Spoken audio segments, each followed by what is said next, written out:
Hey guitar playing champions, I'm Tom Hess, and today we talk about how you can increase your lead guitar speed without moving your hands any faster than they can move right now. In other words, even if your hands never moved any faster, we can still get your guitar speed to improve by playing more efficiently, and that will give you much greater overall guitar speed without any extra physical effort.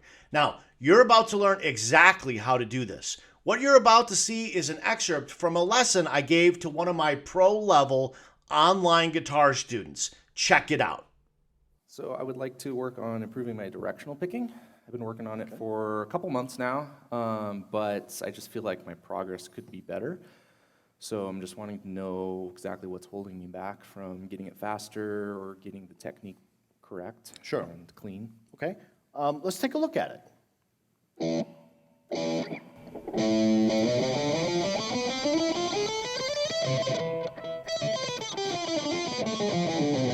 Okay, good. That's pretty good already, okay? Now, here's how we can make it even better, all right? First thing is that the point of rest for the pick is not in the trench. And if we can get the pick down in here in the string trench, it will be easier, specifically when you change strings. Everything will be easier, but it will be easier when you change strings. Anytime the pick is not in the trench, when the tip of the pick is not down in the space between the strings, what happens is your pick has to swoop up and down like this. And if we drew this on a piece of paper and flattened it, you would see it's a big, long line. What we want to happen is this, straight across. And the only way that can happen is if the pick stays in a straight trajectory. You can't do that like this, okay? So when we have the pick tip in the string trench, we have no choice but to pick straight across. That shortens the distance, gives you free speed from efficiency. You don't even have to move your hands any faster. You will automatically be faster, okay? So that's the first thing. So part of this is just the positioning of the pick and of the hand. You want to flatten out the hand. You just take your pick, you hold it like this, okay? Pick goes there, take your hand, you do that, and you pick straight across. Okay? It'll take a little, you maybe not used to it yet, so it'll take a little practice to get comfortable with that. But once you do, you will find that the speed will come easier and you'll have more of it, okay? Without any new additional skills, okay? That's the beauty. Now, the second big opportunity here is we want to do what's called true sweep. Okay, that's just my term, true sweep. That means we want to do a real true sweep as we change strings. So what you're doing is when you go from, let's say, string 6 to string 5, you're doing a downstroke for the last note of string 6. Then you're doing another downstroke for the first note of string 5, right? You're doing this, down, up, here's the down, that's the last note of string 6. Then the first note of string 5 is also down, which is good, except you're doing down and then down again. That's not a sweep, that's just two downstrokes. Okay, so I'm stopping. What's happening is, because the pick is not in the string trench, when you play it, when you're at rest, you play a note. You have to come down to the trench to play the note. Then your hand rests. The pick comes up, out of the trench. Then your brain says, you got to go back in the trench to hit string number 5. So you do this, and then you do this again. That's not a sweep, that's a W, okay? I'm exaggerating. It's not nearly that bad, but it is like this, okay? That's not a sweep. We want to do this. And in that one motion, we cross or cover or pick 2 strings. One motion, one action in this hand results in 2 notes. What you're doing is you're taking 2 actions, this one and that one, to produce 2 notes. One action to produce 2 notes versus 2 actions to produce 2 notes. One action is going to be better, okay? So we want this.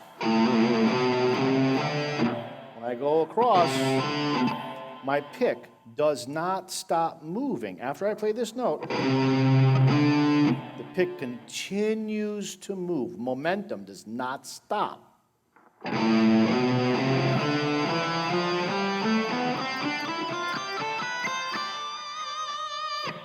Now, when I do that, I have a big efficiency advantage, which gives me more speed with less effort. Because when you add it all up, after you play the very first note, so let's say we ignore note number 1. After that, when you play the scale, we have 2 actions occurring in this hand for 3 actions that occur in this hand. It's a 2 to 3 ratio. That means this hand now, we've just removed 1/3 of the required work that it takes to play the scale for this hand. We removed 1/3 of it, okay? So we have massive efficiency advantage of this hand over this hand, and that's what you want. You want the right hand to be better than the fretting hand because all your attention goes to this hand. This hand has to work on autopilot. Because it has to work on autopilot, because we're not staring at it all the time, it has to do the right thing reliably because it's not getting the attention that it needs. Okay? If you got 2 kids, let's say you've got 2 kids, and one kid is 16 years old and the other one is 6, and they're hanging around by the swimming pool, walking along the edge, which kid are you worried about? The little one. Yeah, the little one, the 6. I mean, you're more worried about the 6-year-old because there's more potential danger there. When you're playing guitar, which hand is the 6-year-old? This one. Okay? We are looking at this, but we need, I'm sorry, screwed up, wrong. Which hand gets the attention? This is the 6-year-old. This is the teenager where you're thinking is not going to slip and fall, bump their head into the pool because they're not running around like a silly kid, right? Mm-hmm. That's what we're trying to do here. So we want a true sweep. Watch, ignore my fretting hand. Just watch this.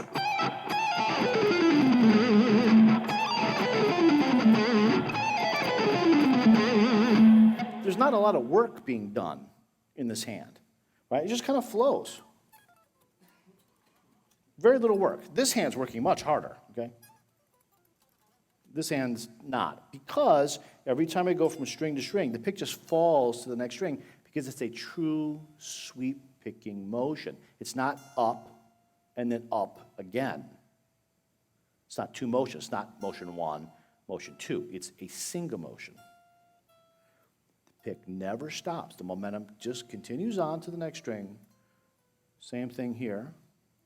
Every time we change strings, it's a free movement from the previous string. Okay? Make sense? Yeah. All right, buddy. Awesome. Thank you. You're very welcome.